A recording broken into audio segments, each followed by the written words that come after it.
తమ వంతు పాత్ర పోషించిన పెద్దలు గౌరవనీయులు ప్రొఫెసర్ కోదండరమణ గారికి, ఈ వేదిక మీద ఉండబడే వివిధ సామాజిక వర్గాలకు సంబంధించిన పెద్దలకి, సోదరిమణులకి, ఈ సమావేశంలో పాల్గొన్న ప్రతి ఒక్కరికి, పాత్రికేయ మిత్రులకి, ప్రతి ఒక్కరికి ఉద్యమ నౌసులు జేబీములు. చిన్న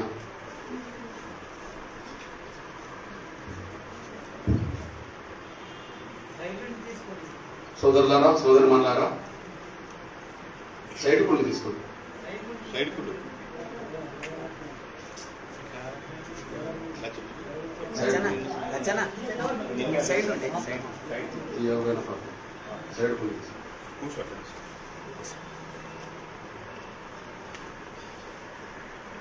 సోదరులారా, సోదరిమణులారా, భారతదేశానికి స్వాతంత్రం వచ్చిన తర్వాత ఈ దేశాన్ని ఏ పునాదుల మీద ముందుకు తీసుకెళ్ళాలి, ఈ దేశ అభివృద్ధిని ఏ సిద్ధాంతాల పునాదిగా ముందుకు సాగించాలి అనే విషయం దేశంలో చర్చ జరిగింది. వెనక్కి వెళ్ళి చూడడం, వెనక్కి వెళ్ళిపోవడమా, ముందుకెళ్ళడమా? ముందుకెళ్ళాలంటే అంతకుముందు ఉండబడే వ్యవస్థను మనం తొలగించక తప్పదు. వెనుకకి పోవాలంటే గతంలో ఉన్నదాన్ని పునరుద్ధరించక తప్పదు. ఈ చర్చ చాలా సీరియస్గా జరిగినప్పుడు నిర్ణయం తీసుకున్నది ముందుకే సాగాలి కానీ వెనుకకు పోవద్దు అని. వెనుకకు పోయి తొంగి చూస్తే ఏమున్నది? రాజులు, రాజ్యాలు. వెనుకకెళ్ళి తొంగి చూస్తే ఏమున్నది? రాజ్యాలు, రాజులు. మనందరూ తెలుసు, బ్రిటిష్ వాళ్ళు వచ్చారు, వెళ్ళిపోయారు. బ్రిటిష్ వాళ్ళు రాకముందు ఈ దేశం వందలాది రాజ్యాలతో కూడుకున్నది, వందలాది మంది రాజులు ఉన్నారు. మనం ఇప్పుడు రాష్ట్ర హోదాగా అనుభవిస్తున్న మన గడ్డ కూడా రాజ్యమే. దీనికి రాజు ఉన్నాడు, నిజాం, మనందరికి తెలిసిన విషయం. మళ్ళీ బ్రిటిష్ వాళ్ళు వచ్చారు, పోయినప్పుడు బ్రిటిష్ వాళ్ళు రాకముందు ఏ వ్యవస్థ ఉన్నదో ఆ వ్యవస్థనే మనం పునరుద్ధరించుకోవడమా? లేదు. ప్రపంచ దేశాల గమనాన్ని అర్థం చేసుకొని, ప్రపంచ దేశాల పురోభివృద్ధిని అర్థం చేసుకొని, ప్రపంచ దేశాల్లో కొనసాగుతున్న ప్రజాస్వామ్య స్ఫూర్తిని కొనసాగించుకొని మనం ముందుకు సాగించడమా అన్నప్పుడు రాజ్యాలు, రాజులు కాదని, ఇది దేశమని, ఈ దేశంలో మనం రాష్ట్రాలను ఏర్పాటు చేసుకొని ఆ రాష్ట్రాల పరిపాలన కూడా ప్రభుత్వాలకు అప్పచెప్పడం ద్వారా ఒక ప్రజాస్వామ్య ప్రభుత్వాలను దేశంలో, రాష్ట్రంలో ఏర్పాటు చేసుకోవడానికి ప్రజలు ఎన్నుకున్న ప్రజాప్రతినిధులే ఈ రాష్ట్రాలనైనా దేశాన్నైనా పరిపాలించవచ్చు అని చెప్పి ఒక రాజ్యాంగం ద్వారా మనం ప్రజాస్వామ్య స్ఫూర్తికి పునాదులు వేశాము. అంటే ఏది రద్దయింది? రాజరిక వ్యవస్థ రద్దయింది. నిజంగా ప్రజాస్వామ్య వ్యవస్థకు, ఓటు అనే విలువకు కనుక మనం పునాదులు ఇక్కడ వేయకపోతే నిజంగా ఇప్పుడు మనం జీవిస్తున్న గడ్డ మళ్ళా రాజ్యాంగానే ఉండేది కదా. నిజాం పాలన పోయింది, రాష్ట్రం వచ్చింది స్వాతంత్రం వచ్చినాక అనుకుంటే, మళ్ళీ మనం వెనుకకు పోదలుచుకుంటే మళ్ళా నిజాం రాజ్యాన్ని మనం పునరుద్ధరించడమే, ఎవరో ఒకరు రాజు కావడమే. అక్కడ ప్రజలకు స్వేచ్ఛ ఏంది, ప్రజలు ఎన్నుకోవడం ఏంది, ప్రజలకు హక్కులు ఏమున్నది కాడ? నిజాం పాలన ఉన్నప్పుడే ప్రజల హక్కులు ఏంటిది? నిజాం పాలన ఉన్నప్పుడే ప్రజలకు స్వేచ్ఛ ఏంటిది? నిజాం పాలన ఉన్నప్పుడే ప్రజల అభివృద్ధి ఏంటిది? ప్రజల గౌరవం ఏంటిది? అన్ని మంటలు కలిపినాయి కదా. రాజుదే వేదం కదా. అంటే ఇప్పుడు ఈ రాజ్యాంగమే వద్దని మళ్ళా కేసీఆర్ అన్నాడంటే, ఈ రాజ్యాంగమే వద్దని కేసీఆర్ అన్నాడంటే, కేసీఆర్ ఏ లక్షణాలు కలిగిన వ్యక్తియో మనం అర్థం చేసుకుంటే మళ్ళీ వెనుకకు తీసుకెళ్లడం కోసమే ఆ మాట అన్నాడని మనం అర్థం చేసుకోవడానికి ఉపయోగపడుతుంది. ఇది గ్రహిస్తారని ఆశిస్తున్నాను నేను. వెనుకకు తీసుకెళ్లడం కోసమే ఆ మాట మాట్లాడిండు అనే విషయం మీ దృష్టికి పోతుంది. వెనుకకు తీసుకెళ్లడం కోసమే ఆ మాట మాట్లాడిండు అనడానికి ఆయన ఆచరణ కనిపిస్తుంది, ఆయన మాటల్లో అర్థం కనిపిస్తుంది. దయచేసి గ్రహిస్తారని ఆశిస్తూ, ఆయన ఆచరణ ఏంది, ఆయన మాటలు ఏ అర్థాన్ని కలిగి ఉన్నాయి. ఇప్పుడు ఉదాహరణకు ఈ దేశానికి ఉండబడే రాజ్యాంగం కాదు, చైనా లాగా మనకు రాజ్యాంగం ఉండాలి అన్నాడు అనుకో. ఇప్పుడు చైనాలో మరి ఏ రాజ్యాంగం ఉన్నది? చైనాను ఏ ప్రజలు ఎన్నుకుంటారు? ప్రభుత్వాలను ఏ ప్రజలు ఓటేసి ఎన్నుకుంటారు? వాళ్ళ పార్టీ ఒక రాజ్యాంగం, అంటే టిఆర్ఎస్ పార్టీ ఒక రాజ్యాంగం లాగా వాళ్ళకు, చైనా వాళ్లకు పార్టీ ఒక రాజ్యాంగం. పార్టీని ఎన్నుకున్న నాయకుడే ప్రభుత్వాన్ని ఏర్పాటు చేస్తాడు. ఆడ ప్రజల ఓటు ఎక్కడ ఉంటుంది? ఆడ ప్రజలకు విలువ ఎక్కడున్నది? అక్కడ ప్రశ్నించే స్వేచ్ఛ ఎక్కడున్నది? అక్కడ ఇప్పుడు ఆయన ఎంత దూరం పోయిండు? చైనా ప్రెసిడెంట్ ఇప్పుడు ఎంత దూరం పోయిండు? ఆయనే మళ్ళీ రాసుకున్నాడు రాజ్యాంగంలో, నేనే జీవితకాలం ప్రెసిడెంట్ ఉన్నా అని చెప్పి. అంటే ఇది వెనుకపోతుందా మళ్ళీ ముందుకెళ్తున్నదా? ఒకనాడు పురాతన భూస్వామ్య వ్యవస్థ రాజరిక వ్యవస్థగా మారింది, కానీ ఇప్పుడు చైనాలో మళ్ళా ఆధునిక రాజరిక వ్యవస్థగా మారుతున్నది. సింపుల్ విషయం. చైనాలో ఇప్పుడు ఏం జరుగుతున్నదంటే ఆధునిక రాజరిక వ్యవస్థ జరుగుతున్నది. ఇప్పుడు దాన్ని కేసీఆర్ కోరుకుంటున్నాడు. అవును, కేసీఆర్ రాజరిక వ్యవస్థనే కోరుకుంటాడు. సాక్ష్యం ఏంటిది? కేసీఆర్ రాజరిక వ్యవస్థనే కోరుకుంటాడు. సాక్ష్యం ఏంటిది? మీ అందరికి తెలుసు, మనది ఒక రాష్ట్రమే కదా. దేశానికి స్వాతంత్రం వచ్చిన తర్వాత మన రాష్ట్రంలో స్వాతంత్ర వేడుకలు ఎక్కడ జరిగేది? కేసీఆర్ మినహాయించి అంతకు ముందున్న ఏ ముఖ్యమంత్రి అయినా సరే స్వాతంత్ర దినోత్సవ వేడుకల్లో జెండా ఎక్కడ ఎగిరేది? సైనిక వందనం, పోలీసు వందనం ఎక్కడ స్వీకరించేది? పరేడ్ గ్రౌండ్లోనే కదా. కేసీఆర్ కంటే ముందు కిరణ్ కుమార్ రెడ్డా, లేదా రోషయ్య అన్న, రాజశేఖర్, లేదా చంద్రబాబు నాయుడా, లేదా చెన్నారెడ్డ, ఎన్టీ రామారావు, ఇవన్నీ పక్క పెట్టండి. మన రాష్ట్రానికి ముఖ్యమంత్రి అయిన వాళ్ళు స్వాతంత్ర దినోత్సవ వేడుకల్ని ఎక్కడ నిర్వహించే వాళ్ళనే విషయం మనందరికి తెలుసు. పరేడ్ గ్రౌండ్ లో స్వాతంత్రం దినోత్సవం సంబంధించిన జెండా ఆవిష్కరణ జరిగేది. అదే సమయంలో పోలీసు వందనం అక్కడనే స్వీకరించిన విషయం మనందరికి తెలుసు. మరి కేసీఆర్ గారు ఈ రాష్ట్రానికి ముఖ్యమంత్రి అయిన తర్వాత ఆగస్టు 15 స్వాతంత్ర దినోత్సవ వేడుకలు ఎక్కడ నిర్వహిస్తున్నాడు? మనందరూ తెలిసిపోయింది కదా. ఎక్కడ నిలుస్తున్నారు? గోల్కొండ కోటలనే కదా. గోల్కొండ కోట ఏ దానికి నిదర్శనం? రాజరిక పాలన గుర్తే కదా. కేసీఆర్ ఏం కోరుకుంటున్నాడు అని చెప్పి అక్కడ జెండా ఎత్తుతున్నాడు. ఏది తొలగించిండు, ఏది పునరుద్ధరిస్తున్నాడు? ప్రజాస్వామ్య వ్యవస్థకు పునాదులుగా ఉండబడే పరేడ్ గ్రౌండ్ లో ఉండబడే జెండావిష్కరణ పక్కకు పెట్టి రాజరిక వ్యవస్థను పునరుద్ధరించుకోవడం కోసం, నేను రాజునని చెప్పుకోవడం కోసం ఆయన ఆగస్టు 15 తారీఖు నాడు జెండా ఎత్తుతున్నాడంటే ఆయన పోకడలు నియంతలాగున్నాయని, ఆయన పోకడలు తనకు తాను రాజుగా భావించుకుంటున్నాడని, తనకు తాను రాజుగా భావించుకున్న వ్యక్తి ప్రజల స్వేచ్ఛను హరిస్తాడని, ప్రజల హక్కులు ఉండనివ్వడనే విషయం ఆయన 8 ఏళ్ల పాలనలో రుజువు చేస్తున్న విషయం మనం మర్చిపోద్దని కూడా గుర్తు చేస్తున్నాడు. ఇది వాస్తవమా కాదనే విషయం మీరు వేరు చేసుకోవడానికి అవకాశం ఉన్నది. ఇక రెండో విషయం, కేసీఆర్ నోట్ నుంచి రాజ్యాంగాన్ని మార్చాలనే మాట వచ్చేసింది. అంతకుముందు నేను చాలా మంది మాటల్లో రాజ్యాంగాన్ని సమీక్షించాలని విన్నాను. ఆర్ఎస్ఎస్ వారు మాట్లాడినా, ఇంకోరు మాట్లాడినా రాజ్యాంగాన్ని సమీక్షించాలని విన్నా. నేను ఒక 20 ఏళ్ల క్రితం కూడా విన్నా. వాజ్పేయి గారి ప్రధానమంత్రి ఉన్న సమయంలో ఈ దేశ రాజ్యాంగాన్ని ఒకసారి సమీక్షించాలన్నప్పుడు అప్పుడు రాష్ట్రపతిగా ఉన్న వ్యక్తి కేఆర్ నారాయణ్. అప్పుడు ఆయన ఒక స్పష్టంగా మాట చెప్పాడు. అంబేద్కర్ తో గొప్ప మేధావి అతను, ఉన్నత విద్యావంతుడు అతను. ఆయన ఏమన్నాడంటే, రాజ్యాంగాన్ని సమీక్షించాలని మాట్లాడుతున్న వాళ్ళకు నేను ఒక విజ్ఞప్తి చేస్తున్నా, రాజ్యాంగాన్ని సమీక్షించాలన్నా, రాజ్యాంగాన్ని అమలు చేయలేని పాలకుల నిర్లక్ష్యాన్ని సమర్థించాలన్నా, నిర్లక్ష్యాన్ని సమీక్షించాలన్నా ముందుకు తేలాలి. రాజ్యాంగం గొప్పది, రాజ్యాంగ స్ఫూర్తి గొప్పది, దాన్ని అమలు చేయడంలోనే పాలకుల వైఫల్యాన్ని చూడాలి కానీ రాజ్యాంగ వైఫల్యంగా చూడొద్దు అని చెప్పి ఆనాడు రాష్ట్రపతిగా ఉండబడే కేఆర్ నారాయణ గారు స్పష్టంగా ఒక అభిప్రాయం చెప్పారు. రాజ్యాంగాన్ని సమీక్షించాలన్నప్పుడే రాష్ట్రపతి దాన్ని వ్యతిరేకించిన రోజులుంటే కేసీఆర్ లాంటి నోట రాజ్యాంగానే మార్చాలి, రాజ్యాంగానే తొలగించి కొత్త రాజ్యాంగం ఏర్పాటు చేయాలనే మాట అంటే అంతకంటే దురహంకారంతో కూడిన మాట మరి ఏ విలువలు కలిగి ఉన్నాడు అనే విషయం మనం మర్చిపోద్దని కూడా గుర్తు చేస్తున్నాను నేను.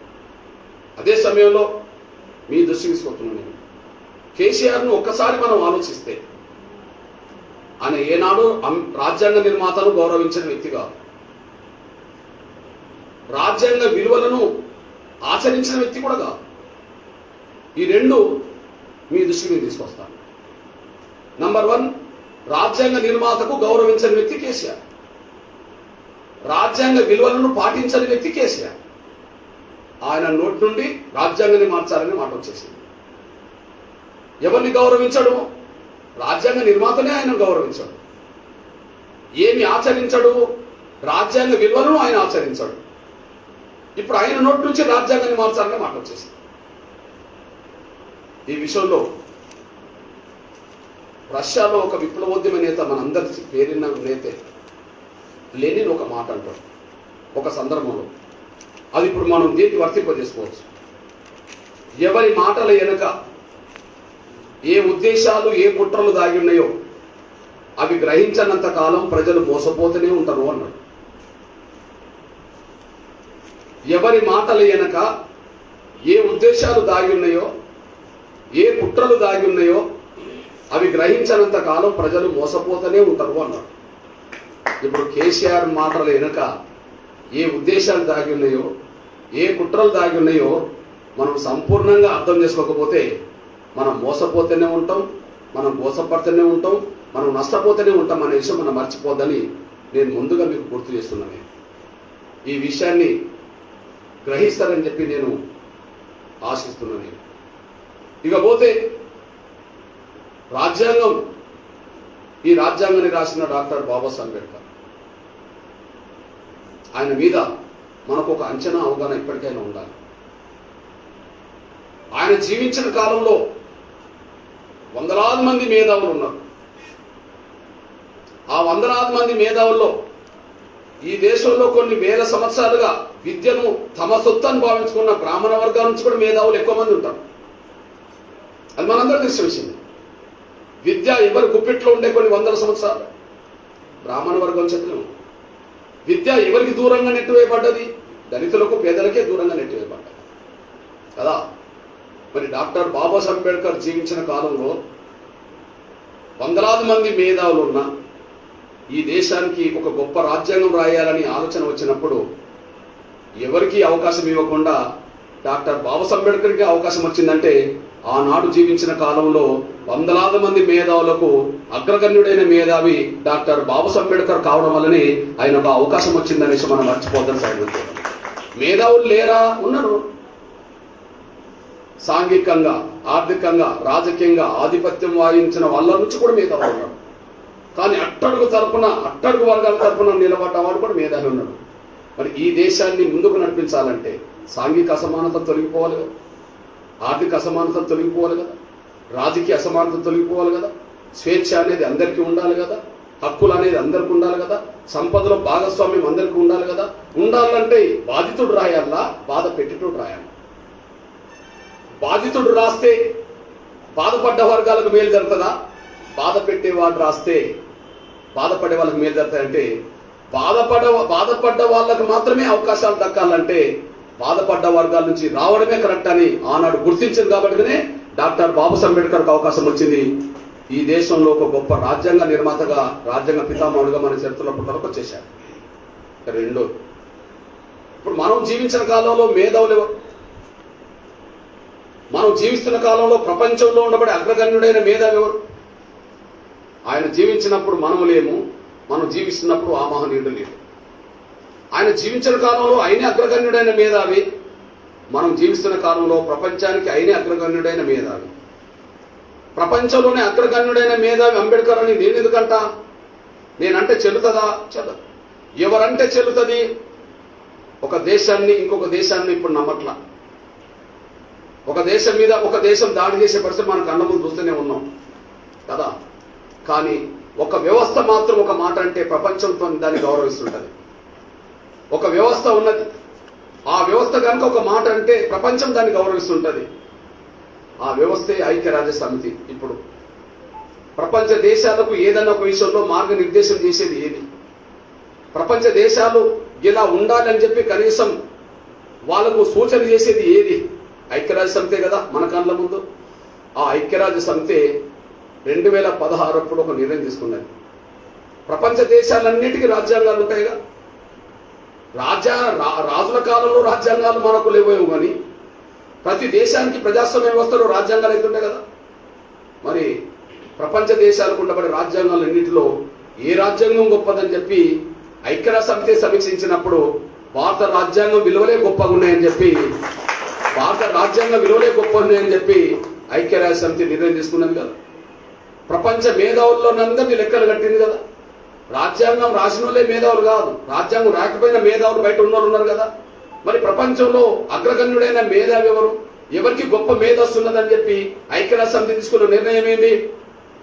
ఏప్రిల్ 14వ తారీఖు నాడు అంబేద్కర్ జయంతి ఉత్సవాలను ప్రపంచవ్యాప్తంగా నాలెడ్జ్ డేగా నిర్వహించాలని చెప్పి ఐక్యరాజ్య సమితి తీసుకున్న నిర్ణయమే ఈనాటి మన కాలంలో కూడా ప్రపంచవ్యాప్తంగా మేధావులందరికీ అగ్రగణ్యుడైన మేధావి ఇప్పటికీ అంబేద్కర్ అనే విషయం ఐక్యరాజ్య సమితి నాలెడ్జ్ డేగా అంబేద్కర్ జన్మదినోత్సవాన్ని ప్రకటించడమే అందుకు సాక్ష్యం అనేసి కూడా మనం మర్చిపోద్దని కూడా గుర్తు చేస్తుంది.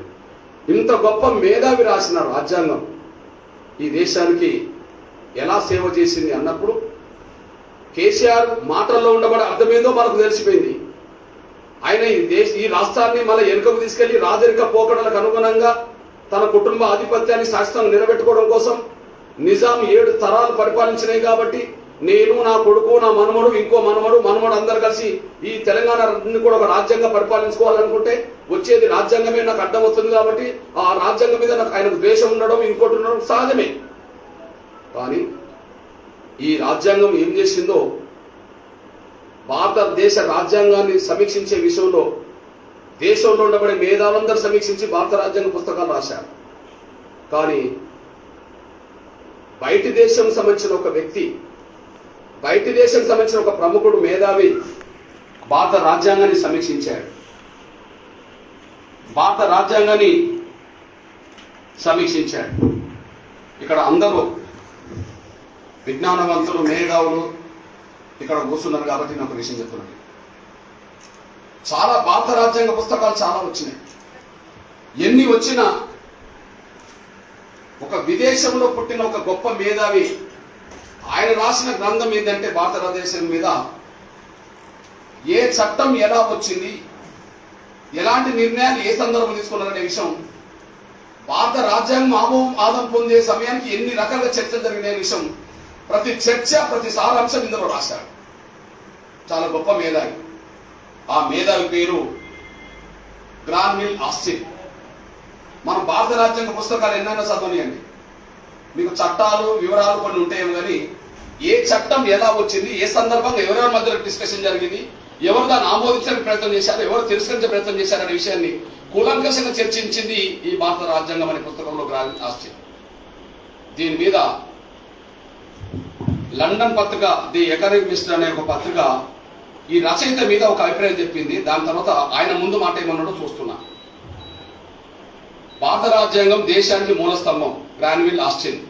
ఈయన మీద ఒక పత్రిక ది ఎకనామిస్ట్ అనే ఒక పత్రిక ఏం రాసిందంటే, భారత రాజ్యాంగంపై సాధికారత కలిగిన ప్రపంచ ప్రసిద్ధ నిపుణుల్లో ఒకరైన గ్రాన్విల్ ఆస్టిన్ మౌలిక ఆధారాలతో చేసిన ఈ అత్యుత్తమ రచనలో భారత రాజ్యాంగ నిర్మాతల ఆదర్శాలను, ప్రేరణలను, దూరదృష్టిని కూలంకషంగా పరిశీలించారు. భారతదేశ లక్ష్యాల వ్యక్తీకరణలో, అవసరమైన పాలన వ్యవస్థల రూపకల్పనలో వారు ఏ మేరకు విజయం సాధించారో విశ్లేషించారు. భారత రాజ్యాంగం సామాజిక విప్లవానికి ఎలా దోహదం చేస్తుందో, దయచేసి ఈ ఒక్క మాట మీరు వినండి. భారత రాజ్యాంగం సామాజిక విప్లవానికి ఎలా దోహదం చేస్తుందో, ఓకే, ఒక ఆధునీకరించే శక్తిగా ఎలా నిలుస్తుందో ఈ పుస్తకం వివరిస్తుంది. రాజ్యాంగంలోని మూల సూత్రాల్లో ప్రస్తుత భవిష్యత్ సమస్యలకు పరిష్కార మార్గాలు ఉన్నాయని రచయిత చెప్పారు. ఏమన్నాడు? ప్రస్తుత భవిష్యత్ సమస్యలకు కూడా పరిష్కార మార్గాలు ఉన్నాయని చెప్పి రచయిత చెప్పారు అని చెప్పి ఒక పత్రిక రాసింది. ఇందులో 2-3 విషయాలు మళ్ళా మీకు చెప్తాను. భారత రాజ్యాంగం సామాజిక విప్లవానికి ఎలా దోహదం చేస్తుందో అనేది రాశాడు కదా, దాన్ని వివరించడానికి నేను ప్రయత్నం చేస్తూ ఈ ఆస్టిన్ భారత రాజ్యాంగం ఏమి మాట్లాడిండో ఈయన మాటలు చూడండి. ఈ రచయిత ఏం మాట్లాడిండో మీ దృష్టికి ఆయన మాటల్లో ఒక మాట చెప్తాను చూడండి. కేసీఆర్ లాంటి వాళ్ళు ఈయన పుస్తకం రాసేటప్పుడు కొంతమంది బ్యాచ్ ఉన్నది. ఈయన దేశంలో ఉన్న ప్రముఖ మేధావులను సీనియర్ రాజకీయ నాయకులందరినీ కలిసిండు. ఈ పుస్తకం ప్రింట్ అయింది 99లో, అంటే 2 దశాబ్దాల క్రితమే దేశంలో ఉన్న ప్రముఖులందరినీ కలిసినప్పుడు రాజ్యాంగం మీద వ్యతిరేకం ఉన్న వాళ్ళను, అంబేద్కర్ అంటే గౌరవం లేని కేసీఆర్ లాంటి వాళ్ళని కూడా కలిసినట్టుకున్నది. అప్పుడే ఈ అభిప్రాయానికి వచ్చి ఒక మాట అన్నాడు చూడండి. ఈ మధ్య రాజ్యాంగ రచయితలేని రాజ్యాంగాన్ని అవహేళన చేయడం కొందరికి సరదాగా మారింది. అంటే ఈయన రాసేటప్పుడే కొంతమంది కేసీఆర్ లాంటి బ్యాచ్ ఉన్నదనే విషయం దీని ద్వారా అర్థమవుతుంది. అంతేనా? వాళ్ళు బహిరంగం ముందుకు రాకపోవచ్చు, కానీ ఆయనతో చర్చించినప్పుడు కొంతమంది మాట్లాడినట్టుకున్నట్టే కదా. ఇది ఇప్పటిది కాదు కదా. ఈ మధ్య రాజ్యాంగ రచయితలని రాజ్యాంగాన్ని అవహేళన చేయడం కొందరికి సరదాగా మారింది. అందువల్ల వారు రాజ్యాంగాన్ని మార్చాలని అంటున్నారు. నా దృష్టిలో అవన్నీ దారి తప్పిన ఆలోచనలు అని చెప్పి స్పష్టం చేశాడు. అవన్నీ దారి తప్పిన ఆలోచనలు అని చెప్పేశాడు. అంటే ఈయన అనడానికంటే ముందే 2 దశాబ్దాల క్రితం ఎట్లాంటి ఆలోచనలు ఎవరికన్నా అది దారి తప్పిన ఆలోచన అని చెప్పి ఒకసారి వెనుదిరిగి 50 ఏళ్ల గతాన్ని పరిశీలించినప్పుడు, అంటే రాజ్యాంగం రాసి అప్పటికి 50 ఏళ్ళు అనుకుందాం, అంతే కదా. రాజ్యాంగం రాసి అప్పటికి 50 ఏళ్ళు ఈయన రాసేటప్పటికి ఒకసారి వెనుదిరిగి 50 ఏళ్ల గతాన్ని పరిశీలించినప్పుడు జాతి లక్ష్యాలను నిర్దేశించడంలో, వాటికి కావలసిన పాలన వ్యవస్థలను అందించడంలో రాజ్యాంగ రచయితలు సాధించిన విజయం ఆశ్చర్యాన్ని కలిగించింది. రాజ్యాంగం భారత జాతికి అద్భుతమైన సేవ చేసిందని చెప్పి ఈయన రాశాడు. భారత రాజ్యాంగం భారత జాతికి అద్భుతమైన సేవ చేసిందని రాశాడు. ఇప్పుడు ఈ సేవ ఎలా చేసిందో ఒక్కసారి మనం నా పక్క ఉండబడే మహిళల గురించి మనం ఆలోచించుకోవచ్చు. ఈ భారత రాజ్యాంగం ఈ దేశంలో ఉండబడే సగభాగమైన మహిళలకి ఏం చేసిందో ఒక్కసారి మనం అర్థం చేసుకుంటే మనకు అర్థమవుతుంది. భారత స్త్రీలు భారతదేశానికి స్వాతంత్రం రాకముందు చదువుకునే వాళ్ళ, భారత స్త్రీలకు స్వేచ్ఛ, గౌరవం, అభివృద్ధిలో భాగస్వామ్యం, సంపదలో భాగస్వామ్యం అంతకుముందు అంగీకరించారా? లేదు. మనందరూ తెలుసు, కుటుంబంలోనే ఒక స్త్రీ బానిసగా బతికింది కదా. 100 సంవత్సరాల, 200 సంవత్సరాల, 1000 సంవత్సరాలు స్త్రీ స్వేచ్ఛ లేకుండా భారతదేశంలో గడిపింది కదా. ఇది మనందరూ తెలిసిందే కదా. మనందరూ తెలిసి ఆ సత్యాన్ని ముందుకు నడిపించే దశలో చిన్నప్పుడైతే తండ్రి మీద ఆధారపడడం, పెద్ద పెరిగితే పెళ్ళైతే భర్త మీద ఆధారపడడం, పిల్లలు కొడితే వాళ్ళ పిల్లలు పెద్ద అయితే వాళ్ళ మీద, ముసలోళ్ళు అయితే వీళ్ళ మీద ఆధారపడడం, ఎవరో ఒకరి మీద ఆధారపడడం తప్ప స్వేచ్ఛ, హక్కులు అనేది ఈ దేశంలో స్త్రీలకు నిరాకరించిన విషయం 100,000 సంవత్సరాలు కొనసాగిన విషయం మనందరికీ తెలుసు. ఓకే, ఇప్పుడే ఈ రాజ్యాంగం లేకపోతే 1000 సంవత్సరాలుగా ఇంటిలోనే బానిసగా బతికిన ఈ స్త్రీలకు స్వాతంత్రం వచ్చినాక ఈ రాజ్యాంగం లేకపోతే ఏమయ్యేది? గ్రామంలో వార్డు మెంబర్లు అవుతారా? గ్రామ సర్పంచ్లు అవుతారా? గ్రామంలో ఎంపీటీసీలు అవుతారా? ఎంపీపీలు అవుతారా? జెడ్పీటీసీలు అవుతారా? జిల్లా పరిషత్ చైర్మన్లు అవుతారా? ఎమ్మెల్యేలు అవుతారా? ఎంపీలు అవుతారా? రాష్ట్ర మంత్రులు అవుతారా? గవర్నర్లు అవుతారా? కేంద్ర మంత్రులు అవుతారా? ప్రధానమంత్రులు అవుతారా? రాష్ట్రపతులు అవుతారా? మరి ఈ దేశానికి అంబేద్కర్ రాసిన రాజ్యాంగంలో లింగ వివక్ష కూడా ఉండద్దు అని చెప్పి, మత వివక్ష ఉండద్దని చెప్పి, రాజకీయ వివక్ష ఉండద్దని చెప్పి, సాంఘిక వివక్ష ఉండద్దని చెప్పి, లింగ వివక్ష కూడా ఉండద్దని చెప్పి, సమాన అవకాశాలు మహిళలకు కూడా దక్కాల్సిందని చెప్పి రాజ్యాంగం అందించిన స్ఫూర్తే మహిళలకు ఒక స్థాయిని తీసుకొచ్చింది అనేసి కూడా మీరు మర్చిపోతాను. ఒక స్థాయి తీసుకొచ్చేసింది. ఇవాళ అబ్బాయిలతో పాటు అమ్మాయిల చదువులు ముందుకెళ్తున్నాయి. ఎక్కడ చూసినా వాళ్ళ పాత్ర కనిపిస్తున్నది, ఉద్యోగాల వాళ్ళ పాత్ర కనిపిస్తున్నది, అన్నిట్లో వాళ్ళ పాత్ర కనిపిస్తున్నది, ముందడుగేస్తున్నది. 1000 సంవత్సరాలుగా రాని మార్పు ఇప్పుడు ఈ మార్పు రావడానికి కారణం ఏందన్నప్పుడు మళ్ళీ రాజ్యాంగం లేకపోతే ఎన్నుకోకపోవడమే తప్ప ముందుకెళ్ళడానికి అవకాశం లేదు కదా అన్నప్పుడు నేను మాట్లాడిన మాట కంటే ఈ భారత రాజ్యాంగం మీద ఇందిరాగాంధీ గారు ఏం మాట్లాడిందో చూడండి. ఈ భారత రాజ్యాంగం మీద ఇందిరాగాంధీ మాట్లాడిన మాటలు చూస్తే ఇది ఎలా ఒక సామాజిక విప్లవానికి దారితీసిందో గుర్తు చేస్తాం. అలా అన్నాడు కదా ఆస్టిన్, సామాజిక విప్లవానికి ఎలా ముందుకు సాగుతుందని చెప్పేశాడు కదా. ఇగో ఈ దేశ సాంప్రదాయాలు అక్కకు చాలా మందికి తెలుసు కదా. ఒక భర్తను కోల్పోయిన స్త్రీ మన ఇంట్లో ఉంటే, మన అక్కో మన చెల్లో మన తల్లో ఎవరన్నా ఉంటే వాళ్ళకు శుభకార్యాలలో ముందు వరుసలు నిలబెట్టే పరిస్థితి మనకు ఉంటుందా? వాళ్ళను శుభకార్యాలు పిలుస్తారా అంటున్నా నేను, పిలిచి వాళ్ళకు ముందు పీటేస్తారా అంటున్నా నేను. మరి నేను అంటున్నా, భర్తను కోల్పోయిన స్త్రీ ఏమో శుభకార్యాలు రాదు కదా, మరి భార్యను కోల్పోయిన పురుషుడు ఎందుకు అందరిలో ముందు ఉంటుకుంటాడు? మరి భర్తను కోల్పోయిన స్త్రీకి కట్టుబాట్లు పెట్టారు కదా, మరి భార్యను కోల్పోయిన పురుషుడు మరి అదే కట్టుబాట్లలో ఉండాలి కదా, ఉంటాడా? పెట్టిందా? లేదు. అంటే స్త్రీని అనగదొక్కిండ్రు అనడానికి సాక్ష్యమే కదా.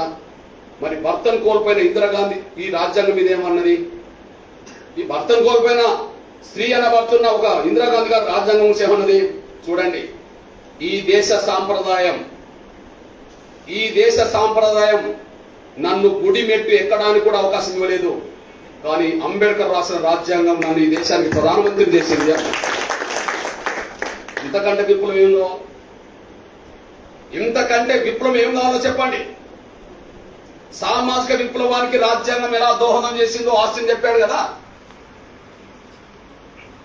కుటుంబంలోనే స్వేచ్ఛ లేని మహిళ ఈ దేశానికి ప్రధానమంత్రి పరిపాలించిందంటే రాజ్యాంగమే నన్ను ఈ దేశానికి ప్రధానమంత్రి చేసిందని చెప్పి ఇందిరాగాంధీ మాట్లాడిందంటే అంతకంటే సాక్ష్యం ఏం కావాలి? రాజ్యాంగం పురోగతి మీద అనేసి మనం మర్చిపోద్దని కూడా గుర్తు చేస్తున్నట్టు. ఇది రాజ్యాంగం పురోగతి. అంతే. ఈ రాజ్యాంగమే లేకపోతే రాజుల కాలం మళ్ళా ముందుకు వస్తే, రాజుల కాలంలో మన ధర్మశాస్త్రం ముందుకు వస్తే స్త్రీలను ఎక్కడ పెట్టేవాళ్ళం? మనందరికీ తెలిసిన విషయం. పోనీ ఆయన పక్కకు పెట్టారు, ఇందిరాగాంధీ గారు పక్కకు పెట్టారు. ఈ దేశ ప్రధానమంత్రి సామాజికంగా బీసీ అని చెప్పుకుంటున్నాడు కదా. బీసీలో కూడా చాలా కుటుంబం పేదరికం అని తనే చెప్పుకున్నాడు కదా. ఈ దేశ ప్రధానమంత్రి బీసీ అని చెప్పుకున్నాడు కదా. బీసీలో కూడా తన కుటుంబం పేదరికం గురించి చెప్పుకున్నాడు కదా. ఒక ఛాయ్ వాళ్ళ దేశానికి ప్రధానమంత్రి అయింది అని అన్నాడు కదా. ఛాయ్ వాళ్ళంటే అర్థమైంది, వాళ్ళ కుటుంబం వాళ్ళ తల్లిదండ్రులు ఒక చిన్న టీ కొట్టు పెట్టుకుంటే ఆ టీ కొట్టులో గ్లాసులు గడి టీ ఇచ్చినోడే నరేంద్ర మోడీ గారు కదా. మరి ఈ దేశంలో ఒక టీ కొట్టు పెట్టుకొని గ్లాసులు గడిగిన ఒక పిల్లోడు, పేద బిడ్డ, ఒక బలహీన వర్గం బిడ్డ ఈ దేశానికి ప్రధానమంత్రి ఎలా అయిందన్నప్పుడు పార్లమెంట్లో అడుగుపెట్టిన రోజు, పార్లమెంట్లో నరేంద్ర మోడీ గారు అడుగుపెట్టిన రోజు ఆయన ఏమన్నాడో మీరు చూడండి. అంబేద్కర్ గారే ఈ దేశానికి రాజ్యాంగం రాసి ఉండకపోతే నేను ఈ దేశానికి ప్రధానమంత్రిని అయ్యేవాడిని కాదని చెప్పి ఆయన రాసుకున్నాడు. అంబేద్కర్ గారే ఈ దేశానికి రాజ్యాంగం రాయకపోతే నాలాంటి ఒక ఛాయ్ అమ్ముకునేవాడు ఈ దేశానికి ప్రధానమంత్రి అయ్యే అవకాశం లేదని చెప్పి ఆయన రాసుకున్నాడుగా. రాజ్యాంగం ఇచ్చిన స్ఫూర్తి, రాజ్యాంగం అందించిన విలువలు ఎవరిని ఎక్కడి దాకా తీసుకొస్తున్నాయో మనం చూస్తూనే ఉన్నాం. నాటి ఊర్లో నిలబడడానికి స్వేచ్ఛ లేని దళితులు 1000 సంవత్సరాలు గడిచారు. ఊరికి దూరంగా నెట్టివేయబడ్డ దళితులు, గిరిజన వర్గాల సంవత్సరాలు 1000 సంవత్సరాలు గడిచారు చూశారు. కానీ ఈ రాజ్యాంగం ఇచ్చిన చలువే ఊరికి దూరంగా నెట్టివేయబడ్డ దళితులు గ్రామ సర్పంచులుగా గ్రామాన్ని పరిపాలిస్తున్నారు. రిజర్వేషన్ల వల్లనే కదా, చదువులో ముందుకెళ్తున్న రిజర్వేషన్ల వల్లనే కదా, ఉద్యోగాలు చేస్తున్నది రిజర్వేషన్ల వల్లనే కదా, దాని ద్వారా వచ్చిన ఆర్థిక వెసులుబాటే కదా. అందువల్ల తెల్ల బట్టలు వేసుకొని బిడ్డలు చదివించుకుంటూ అంతో కార్నర్లను వాటిలో తిరిగేటోళ్ళు కొంతమంది తయారైండు రాజ్యాంగం వల్లనే కదా. అంత దూరం ఎందుకు? ఇవాళ ఒక వార్డు మెంబర్ నుంచి ఈనాడు ఈ దేశానికి ప్రథమ పౌరుడు పడుతున్న కోవింద్ రాష్ట్రపతి స్థాయిలో ఉన్నాడంటే రాజ్యాంగం అందించిన స్ఫూర్తే కదా. ఒకనాడు నాటి ఊర్లోకి రానివ్వడానికి స్వేచ్ఛ లేని ఈ దళితులు ఈ దేశానికి రాష్ట్రపతులు అయితే కాగలుగుతున్నారు కదా. ఇది ఎవరిచ్చిండ్రు? రాజ్యాంగం ఇచ్చింది కదా. అంటే ఈ దేశ స్వాతంత్రం తర్వాత రాజ్యాంగం ఇచ్చిన అవకాశాలు ఎస్సీలకు, ఎస్టీలకు, బీసీలకు, మైనార్టీలకు, అగ్రకులాల పేదలు కూడా వర్తిస్తున్నది కదా. ఒకనాడు రిజర్వేషన్లు అంటే ఎవరికి వర్తిస్తాయి అనుకునే వాళ్ళు? ఎస్సీలకు అనుకునే వాళ్ళు. అవి ఎక్స్టెండ్ ఎవరికైనాయి? బీసీలు కూడా వర్తిస్తున్నాయి, బీసీలు ఎక్స్టెండ్ ఎక్కడైనాయి, ఇక్కడ మైనార్టీలు కూడా వర్తిస్తున్నాయి. మైనార్టీలకు వర్తించ అవయవున్నాయి, మహిళలు కూడా వర్తిస్తున్నాయి. మహిళలు కూడా వర్తించేది ఏమైనాయి, వికలాంగులు కూడా వర్తిస్తున్నాయి. అందరికి వర్తిస్తున్న రిజర్వేషన్ ఇంకెవరికి వర్తించాలనుకున్నారు? అగ్రకులాల పేదలు కూడా వర్తించాలనుకున్నారు. ఇదే రాజ్యాంగంలో ఇప్పుడు అగ్రకులాల పేదలు కూడా రిజర్వేషన్ వచ్చినప్పుడు కూడా మీరు మర్చిపోతారు. సరైన ఈ రాజ్యాంగం మన అందరికీ రిజర్వేషన్ ఇచ్చింది. ఇప్పుడు ఎవరిని దూరం పెట్టినట్టు ఇప్పుడు అంటే అవసరానికి అనుగుణంగా సమస్యలు పరిష్కరించుకోవడానికి, కొత్త చట్టాలు తెచ్చుకోవడానికి, రాజ్యాంగ సవరణ చేసుకోవడానికి, ఏదైనా ఈ చట్టం అవసరం అనుకుంటే ఆ చట్టాన్ని తొలగించుకోవడానికి కూడా ఈ రాజ్యాంగం ఏం వెసులుబాటు ఇచ్చిందంటే, ఈ రాజ్యాంగం ఎంతకాలం స్ఫూర్తినిస్తుందంటే ఇప్పుడు 75 సంవత్సరాలు కాదా నేను అంటున్నా, ఇంకా 1000 ఏళ్ళైనా ఈ దేశాన్ని నడిపేది రాజ్యాంగమే తప్ప వ్యక్తులు కాదని కూడా మీరు మర్చిపోదని సరైన అనుకుంటారు. ఇంకా 1000 ఏళ్ళైనా సార్ ఇదే స్ఫూర్తి నడుపుతుంది. ఆర్థిక అసమానతలు తొలగాలని చెప్పి రాజ్యాంగం రాసింది. ఈ దేశ సంపద అన్ని వర్గాలకు దక్కాలని చెప్పి సోషలిజాన్ని అలా పెట్టుకున్నాం, ప్రజాస్వామ్యాన్ని పెట్టుకున్నాం, స్వేచ్ఛను పెట్టుకున్నాం, సోషలిజాన్ని పెట్టుకున్నాం.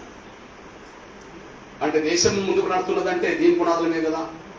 మరి ఇంకా దేశంలో పేదరికం ఉన్నది, ఇంకా దేశంలో విద్య అందరికి అందాల్సి అవుతున్నది, ఇంకా ఉద్యోగ అవకాశాలు అందరికి దక్కాల్సి అవుతున్నది, ఇంకా సామర్థ్యం అందరికి దక్కాల్సి అవుతున్నది. ఇంకా దక్కకపోవడానికి కారణం రాజ్యాంగం కాదు, ఇంకా దక్కకపోవడానికి రాజ్యాంగం కాదు. ఆ రాజ్యాంగ స్ఫూర్తి లేని వ్యక్తులు ఈ దేశాన్ని రాష్ట్రాన్ని పరిపాలించడం వల్లనే ఇంకా కొన్ని సమస్యలు మిగిలినాయని కూడా మీరు మర్చిపోదని సరైన అనుకుంటున్నాను. రాజ్యాంగం స్ఫూర్తిని ఇస్తుంది, దాన్ని అమలు చేయాల్సిన అయితే పాలకులకు ఉంటుంది. రాజ్యాంగం డైరెక్షన్ ఒక టార్చ్ లైట్ లాంటిది. చీకట్లో ఉన్నవాళ్ళు టార్చ్ లైట్ పడితే దారి వెళ్తుంది కదా. పాలకులకు టార్చ్ లైట్ లాంటిది రాజ్యాంగమే కదా.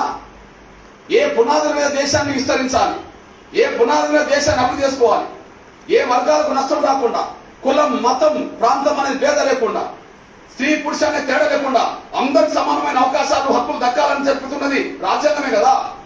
ఆ రాజ్యాంగ స్ఫూర్తి లేని వ్యక్తి కేసీఆర్ కదా. ఇది నేను అంటున్నా. అందువల్ల డాక్టర్ బాబాసాహెబ్ అంబేద్కర్ అంటే గౌరవించిన వ్యక్తి కేసీఆర్, రాజ్యాంగ విలువల నుండి పట్టించుకోని వ్యక్తి కేసీఆర్. ఇప్పుడు నేను ఈ 2 అంశాలకే పరిమితం అవుతాను. కేసీఆర్ రోడ్ నుంచి రావడానికి కారణమైన విషయం అర్థమవుతున్నప్పుడు కేసీఆర్ కు రాజ్యాంగ నిర్మాత అంటే గౌరవా? లేదు. రాజ్యాంగ విలువలకు ఈయన పాటిస్తాడా? పాటించడు. నేను అంశాల వరకునే చెప్తాను. ఉదాహరణకు మీ అందరూ తెలుసు, డాక్టర్ బాబాసాహెబ్ అంబేద్కర్ అంటే ప్రపంచం గౌరవిస్తున్నది, దేశం గౌరవిస్తున్నది. కానీ కేసీఆర్ గౌరవించడు. ముఖ్యమంత్రి హోదా ఉన్న వ్యక్తి ఆయన జయంతులు ఉత్సవాలు జరపాల్సిందే. ప్రధానమంత్రి అంబేద్కర్ కాళ్ళ కాడ ఉండి నువ్వు లేకపోతే నేను లేదని మాట్లాడిన రోజులు ఉన్నాయి. రాష్ట్రపతి అంబేద్కర్ పాదాల దగ్గర నమస్కారం చేస్తున్న రోజులు ఉన్నాయి. ఈ దేశంలో ప్రతి పాలకుడు అంబేద్కర్ను గౌరవిస్తాడు. కానీ కేసీఆర్ మాత్రం గౌరవించాడు. గౌరవించకపోను ఇంకా అవమానించే విధంగా, ఆయనకు అన్యాయం చేసే విధంగా ప్రయత్నం చేస్తుంటాడు. అవి సాక్షాత్